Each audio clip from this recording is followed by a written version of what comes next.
déjà ressenti une haine si profonde qu'elle vous a rendu aveugle? Moi, oui. Ça a commencé comme ça. Le 16 octobre 2020, Samuel Paty, un professeur d'histoire, est décapité en pleine rue. Ce jour-là, un de ses collègues est témoin de la scène et se retrouve face aux terroristes. J'avais la musique, c'était le jour des vacances. J'ai tourné pour rentrer chez moi. Et sur le côté, j'ai vu deux personnes allongées, l'une sur l'autre. Là, au niveau du trottoir, je pensais que c'était peut-être un massage cardiaque. J'ai cru que c'était un accident de la route. Je me suis arrêté, je suis sorti. J'étais à une vingtaine de mètres, à 30 mètres. J'ai demandé directement qu'est-ce qui se passe. Il m'a répondu il a insulté le prophète.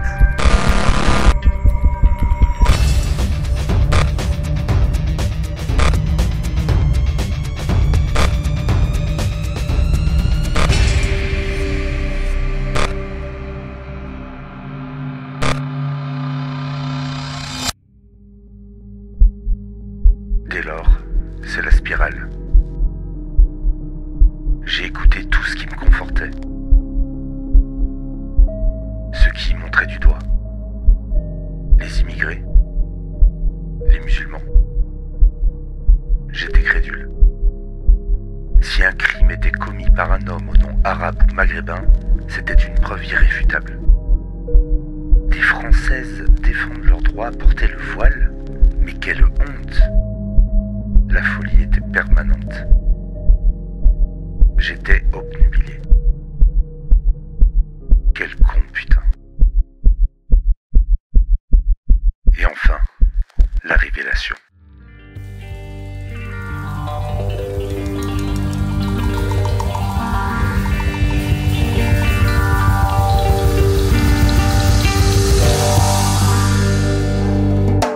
Madame, moi je suis là et je m'appelle Mihoub et je veux parler de Aïcha, je veux parler de l'islam et je veux parler de Aïcha. Est-ce que vous voulez parler de ça? J'écoute. Je suis algérien, je suis 100% algérien, 100%. L'islam, c'est de la merde. J'observe. Le truc le plus limpide qui puisse exister. S'il n'y a pas de raison ou de bonne raison d'y croire, on n'y croit pas. J'entends. Je crois qu'on devrait toujours se méfier de nous-mêmes et de ne pas penser qu'on a tout le temps raison. Ouais. Dès qu'une personne a une opinion sur un sujet, elle pense que son opinion, elle est bien étayée et que si elle a cette opinion, c'est parce qu'elle a pris le temps et que c'est la bonne opinion à avoir. Et donc, les autres ont tort. Je comprends. Ceux qui vous font croire des absurdités vous feront dire et faire des atrocités. Mais attends. Et moi dans tout ça? Est-ce que mes croyances se basent sur des faits? Est-ce que ma réflexion est libre de tout biais? Est-ce que mes pensées respectent mes valeurs? Et là, tout s'écroule.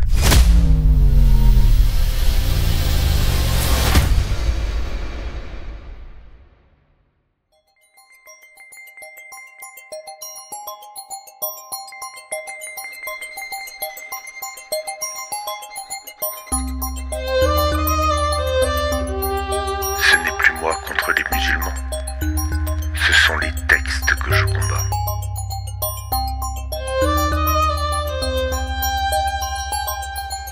Je reste faillible, mais j'ai avancé.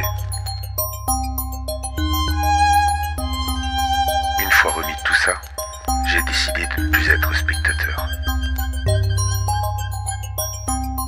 Alors je me lance. Mais pourquoi faire? Dans quel but?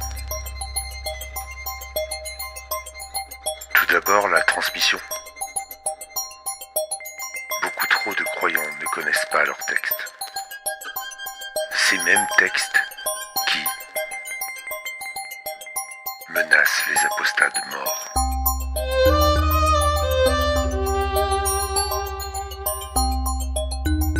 vénère un pédocriminel en l'élevant au statut de prophète.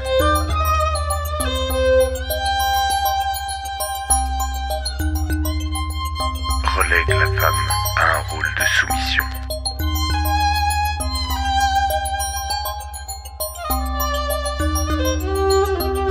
Légalise l'esclavage sexuel.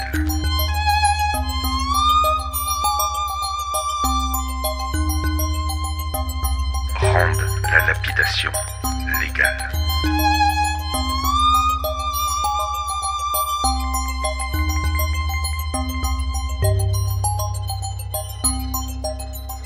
Une fois cela exposé, il faut faire face à la réalité.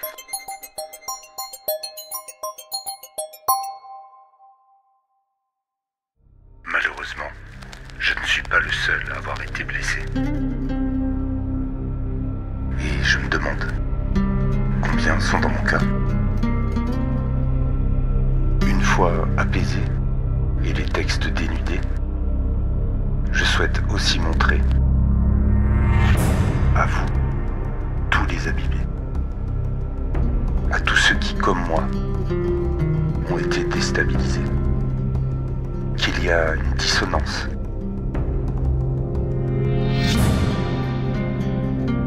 Entre la pratique et les textes. Et oui, Dieu a perdu depuis longtemps. Tiens, comparons. Regardons la réalité. Vérifions si ce que je crois est vrai. Les musulmans ne frappent pas plus leurs enfants que les autres Français. Pourtant, les textes les y incitent. Les musulmans ne battent pas plus leurs femmes que les autres Français. Pourtant, c'est possible. Les musulmans ne marient pas plus leurs filles mineures. Pourtant, c'est permis.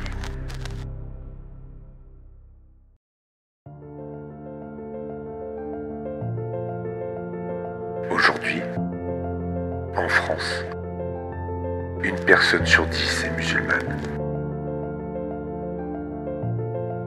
Avocat, plombier, enseignant, informaticien, influenceur, agent d'entretien, médecin, livreur, fonctionnaire, artisan, PDG, policier, député, entrepreneur.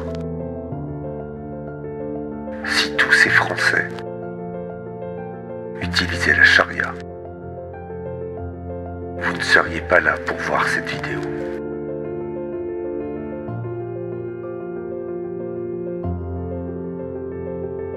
Si tous les musulmans appliquaient la loi d'Allah,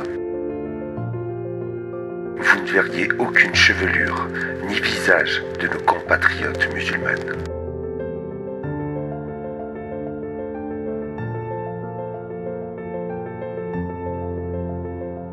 Si tous les musulmans suivaient l'exemple du prophète,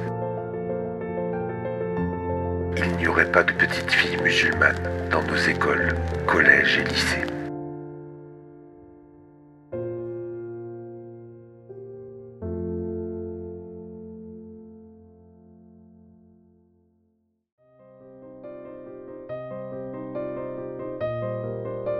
Vous n'allez pas me croire sur parole. Et je ne vous le demande pas.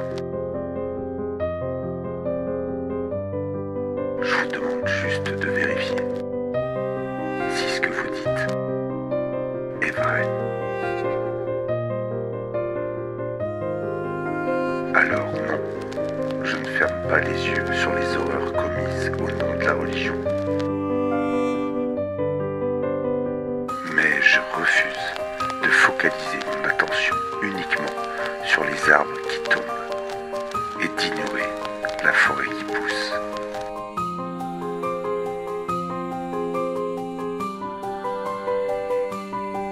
Et pourtant, c'est ces minorités qui me forcent à agir, à défendre ce que je trouve juste,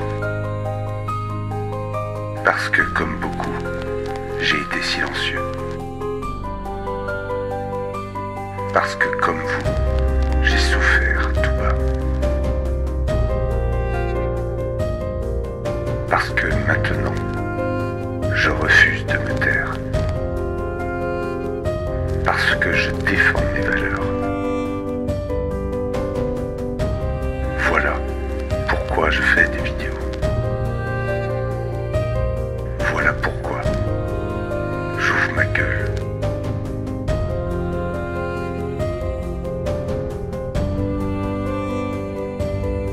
Je vous laisse avec une phrase que ma mère m'a offerte il y a 20 ans. Il faut profiter de la vie sans abuser des autres et non pas abuser de la vie en profitant des autres.